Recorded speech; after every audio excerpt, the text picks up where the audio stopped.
বছর, মেয়ের 13 বছর বয়স, দুটা বাচ্চা মাদ্রাসা করে। পুলিশই করবে না। আসসালামু আলাইকুম, আমি চায়না বেগম। আমার গ্রাম সুজান দোয়াল।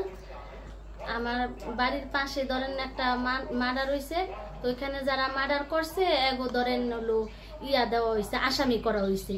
আমার হাজব্যান্ড বাইরে থাকে, আমার ছোট ছেলে একটা 8 বছর বয়স, আমার মেয়ে 13 বছর বয়স। এই বাচ্চাগুলো নিয়ে আমি ঘরে থাকি। ধরেন এখন অনেক বাড়িঘর ভাঙচুর হয়েছে, এর ভিতরে ধরেন একদিন হঠাৎ অফার করছে যে না আমার 2 লাখ টাকা চাঁদা দিতে হইব, আর নালে কিন্তু বাড়িঘর ভাঙচুর, বাড়িঘর থাকবো না। এটা কইছে পরে এসে আমি তর্ক করছি যে আমি চাঁদা দিন কি জন্য, আমার এর ভিতর কেউ জড়ানো নাই। আমার হাজব্যান্ড বাইরে থাকি, আমি একা ঘরে থাকি, আমার চাঁদা দেওয়ার প্রশ্নই ওঠে না। এটা কইছি পরে একাধিক ধরেন 2-3 বার চাইছে, আমি অস্বীকার করানোর কারণে এই গতকাল রাত 10:30 ঢুইকা ধরেন জানালায় আগে আঘাত করছে, বলতেছে দরজা খুলেন। তা আমি বলতেছি কে, দরজা খুলুন কা। এরপরে ধরেন বড় একটা ইটা দিয়ে আমার জানালায় আঘাত করছে, জানালা ভাঙ্গে মুচড়ে গেছে গা। এরপর আমি জানালা একটা খুললে দেখতেছি যে কারা আসছে। দেখার পরে আমি বলতেছি যে আমি দরজা খুললে দিতেছি, তো দরজা অত বাড়ি মানিস না, মানে পিটাপাটি লাগাই দিছে। এরপরে ধরেন আমি দরজা খুলছি, খোলা সিটকাইটা খোলার পরে যে লাথি দিছে না স্যার, লাথি দেওয়ার পরে দরজা আইসা আমার এই যে জায়গায় আঘাত খাইছে। ধরেন প্রচুর ব্যথা আছিল। এরপরে ধরেন ঘরের ভিতরে ভাঙচুর করে আমার ফ্রিজ, গ্যাসের বোতল, এরপরে টিভি আসিল 42 ইঞ্চি 52 ইঞ্চি টিভি, ফ্রিজ আসিল, এরপরে গ্যাসের চুলার।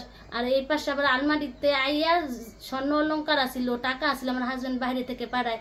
আবার আমি এনজিওতে চাকরি করি, আমার ঘরে কম বেশি সবসময় টাকা থাকে। এই ধরেন এটি ঢুকে আমার সিন্ধুকের থেকে বের করে সব টাকা পয়সা সোনা দানা নিয়ে গেছে গা। টাকার জিনিস আসিল ধরেন 2-2.5 ভরি, আর টাকা আসিল 75,000-এর মতন, যেটা সত্যি কথা। এরকম টাকা আসিল। অভিযোগ করছেন থানায়? অভিযোগ করি নাই। অভিযোগ করবেন? জি করুন।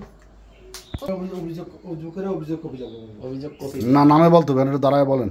আমার পেটের ভাই, আমার মেজো ভাই লাল শরীফ শিকদার, এটাতে জড়ানো ইমান শিকদার। এরপরে এলো ওই যে কালু আছে, কালুর ভাই হারুন আছে, এরপরে ফকর আছে, এরপরে হলো কিটা জানি প্রথম কার নাম বললেন না? খেপলো কিল্লিগা আমার বাইরে, আমার মা থেকে আমার ভাই জোর জবরদস্তি জমি নিছে, ওই জমিনের অংশ আমরা আসিলাম। তার বাড়িতে পুলিশ আনার পরে ধরেন আমরা তর্ক করছি, বাইর লগে ধরেন একটা তর্কমুখী হইছে পরে সেই হান্তনে বাইরে ধরেন বকাবাজি করছি, ভাই আমারে করছে। ওই হান্তনে ধরেন 1 বছর পূর্বে এই ঘটনা ঘটছে। এখন এই যে এটা ইস্যু করে আমার ভাই আমার প্রতিশোধ লইল, বুঝছেন।